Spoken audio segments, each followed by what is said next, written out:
Alright guys, several people have asked me to take a look at this thing. I've had it for a while now and just kind of kept forgetting about it. And it got to the point where people somehow recognized the pouch hanging out in the corner over here with like an inch of it showing. But this is the Ferro Concepts Roll 1 IFAK pouch, partnered with Forward Observations Group. You may remember them from such hits as $300 baseball caps. I don't have any experience with that. I don't have any, disagreement with Forward Observations Group or anything. I just think it's interesting. All right. So it's kind of a unique approach. At least it was at the time. I don't know if anybody's kind of done something similar since then, but it is a IFAK dangler, fully reversible, that is a side pull design. All right. I'm not a huge side pull IFAK fan. I'm a big fan of 90-22. I think it's tough to beat unless you just need more than it can fit. But I'm not necessarily opposed, right? I think it's just an opinion thing. I don't think there's anything wrong with side pull stuff. And this thing I do think gives you some unique capabilities that the 90-22 cannot. All right, so first and foremost, it is a dangler, right? So it can go in your plate bag or hanging below your plate bag, or if your plate carrier's all funky, you can mount it straight under the cummerbund. Because the way this thing is kind of sewn down the middle of the pouch, it doesn't affect anything too much, whether you have it behind the plate or in front of the plate. It can kind of just go where it needs to go, so it's not going to be like sticking out like some danglers would be. Also, because there's no like real directions on here, if your plate bag is there's not really an industry standard. So if your Velcro pairs up weird, you just flip it around and it'll be fine. Depending on the plate carrier though, you may not be able to see the label, which some of you guys might care about. I don't know, but it'll work on anything as long as there's enough Velcro footprint there. Right? It's got shot cord on both ends.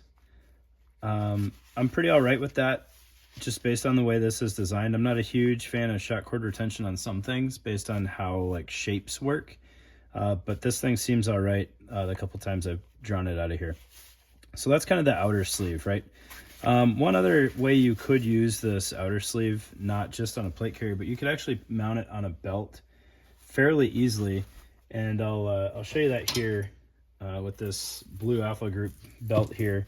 But you could put it, I might have that Velcro backwards, but you can run it under the belt, or if you're feeling super squirrely, you could also run it on top of the belt, and it would just kind of rest on your back based on, if you needed this strip small back to fit something else, you could make that work. So one of the instances, or one of the ideas that kind of popped in my head when I saw this is like the explosive operations gear charge pouch is designed to be a small back pouch, which doesn't pair with a 90-22.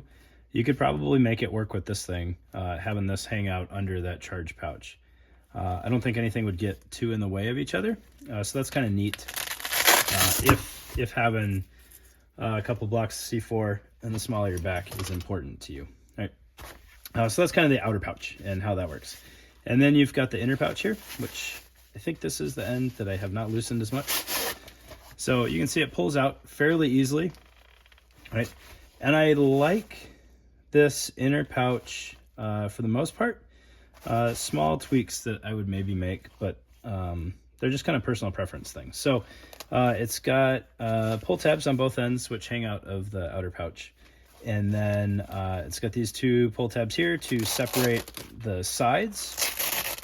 And then I had it a little bit too full, so I couldn't engage this Velcro here with this Velcro. What I would have really liked to have seen is the Velcro run up this tab, because like that's still closed, but not really, right? Because like I can't engage that Velcro. So you actually have to like over close this thing, and it has to be like partially inside of itself to actually engage that Velcro, which is kind of annoying, but not a huge deal because it's in this full bodied pouch. Like you could just kind of wad this up and shove it in there and it would be retained just fine. So then it all lays out really nice. It's almost like one of those like EDC dump tray things. You've got nice work area here if you are worried about keeping this stuff clean while you're working on casualty. It's kind of a neat the way it just kind of opens up like that. And then the inside is not overly specific, which is kind of refreshing. I looked at Ferro's website and Fog's website to kind of see what was recommended in here. And then I just kind of grabbed what was handy to show you what would fit. So some things that are missing from a normal IFAK that are in here are like an Israeli bandage, but I've got that kind of duplicated with the ACE bandage. It's neither here nor there. I don't have any traditional gauze in here. I had it on the table and it just fell off and I forgot to put it in there. Doubled up on needle Ds, but that's kind of what they recommend, at least in their pictures.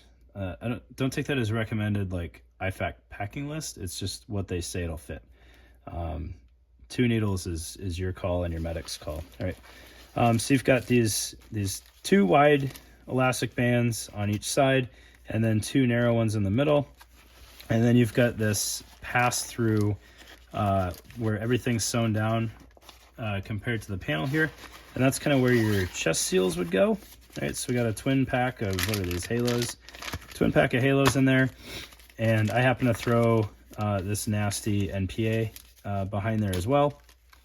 You could absolutely fit your casualty card in there, packet of lube, whatever else you might want. All right, I was kind of pushing the limits, but I think it was really just because I doubled up on Quick Clot and the ACE bandage was a little bit bulky.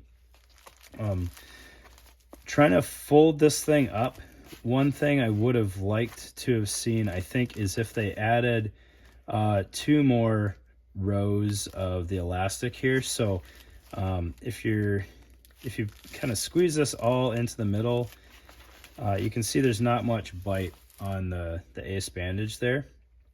And then if you spread it out, when you try to like bundle everything up, it just kind of moves out of the way. Well, now that I don't have the chest seal in there, it closes up fine.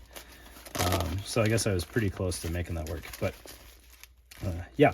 So I think another row would have been nice. And if you don't need it, you don't need it. It doesn't add much bulk. One nice thing is this whole thing is made out of like a pack cloth material. So it's very lightweight and it doesn't have a lot of bulk aside from kind of when you try to close it up. There's a little bit of geometry issues there, but it's not like a full weight Cordura in there, taking up a bunch of room and making it real unwieldy to fold up. So that was nice, and I'm a fan of that. The stuff all pulls out easy, like the elastic isn't overly tight. This setup for the needles is a little goofy. The way that everything's retained in there, I understand that they just kept the same piece of elastic, but they could have just done one in the middle, and that would have retained those just fine, and you wouldn't have to kind of fish it out one end or the other. But that's small potatoes compared to the functionality of it. You get your little Made in the USA label there.